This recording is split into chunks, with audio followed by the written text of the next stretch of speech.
Good luck and play on, America.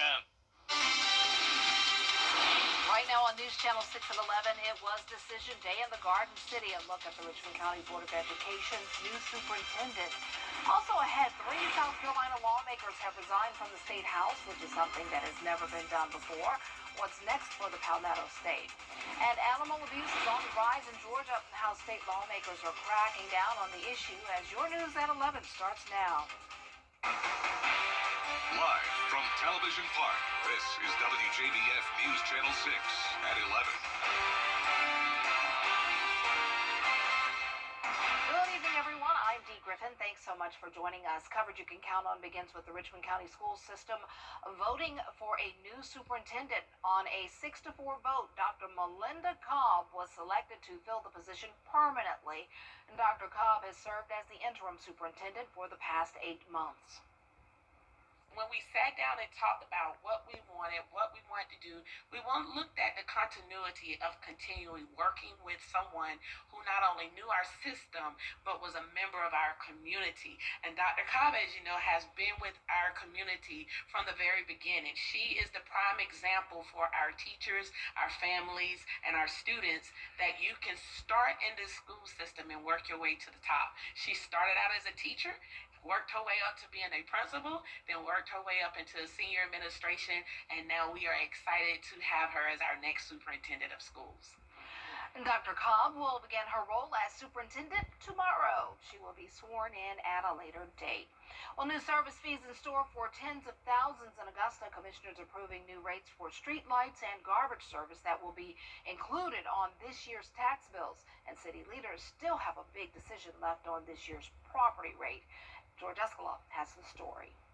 Decision day for commissioners as tens of thousands in Augusta see their city service fees on the rise. We'll be going up just a little bit, George, but as you know, this is, as I mentioned yesterday, these are actions that have been delayed for many years. The streetlight fund is more than $1 million in the hole to make up the shortfall. Commissioners approving a $10 increase in residential rates, $188 for commercial, and a new $45 fee for residents who were never billed before because their streets didn't have lights like many in District 6. And the children have to catch the bus actually on that street, and they don't have street light on that street. So I can imagine being hit with now street light fees and you don't even have street lights. Garbage rates also going up. Commissioners approving a $54 increase, but rejecting a higher increase that would have provided funding for blight demolition, lot cutting, and mosquito control. To not have a plan on how we're going to fund demolition, vacant lots, and mosquito control is a disservice to this community. I get calls about vacant lots and blighted properties every single day. But November will not be the day to vote on the next phase of the sales tax. Commissioners moving the referendum to next May to allow more time to work on the project list. We needed to calm things down. I mean, right now we're rushing through decisions, and again, we're unpackaging years of previous decisions or even mismanagement in some cases. But commissioners putting off a vote to set the property tax rate until next week as the city faces a nearly $11 million shortfall, and a tax increase is on the table. In Augusta, George Escala, WJBF News Channel 6. Well, it's time now for a first check of our weather and meteorology. Coming up, the University of South Carolina Aiken has a new program. We'll tell you who it benefits and why organizers say it's needed after Miller's forecast.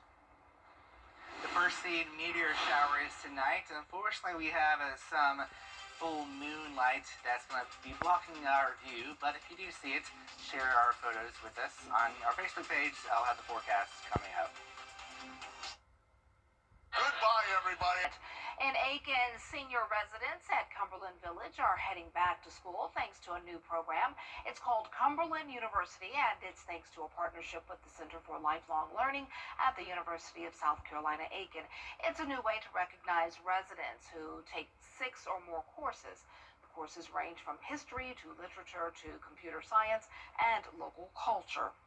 We just want to help our residents keep them engaged and learning. Your mind's active, your body's active.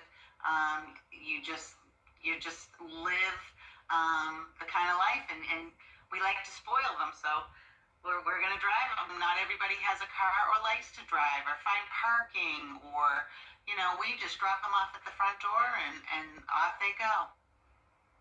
After completing their 6th class, these students will receive a Cumberland University diploma and a spring graduation ceremony. Classes at USC-Aiken officially start Tuesday, August 19th. We have a couple of programming notes for you now. This Friday, Game Night Live will air on WJBF right here at 7:30 p.m. That means Stand Up to Cancer will air on Saturday morning at 2:05, and 2020 will air at 2 a.m. on Sunday. On Saturday, we are broadcasting the Carolina Panthers preseason game against the Houston Texans at 1 in the afternoon. The German Super Cup will be shown on MeTV channel 6.2 at 2 p.m. Well, still ahead, President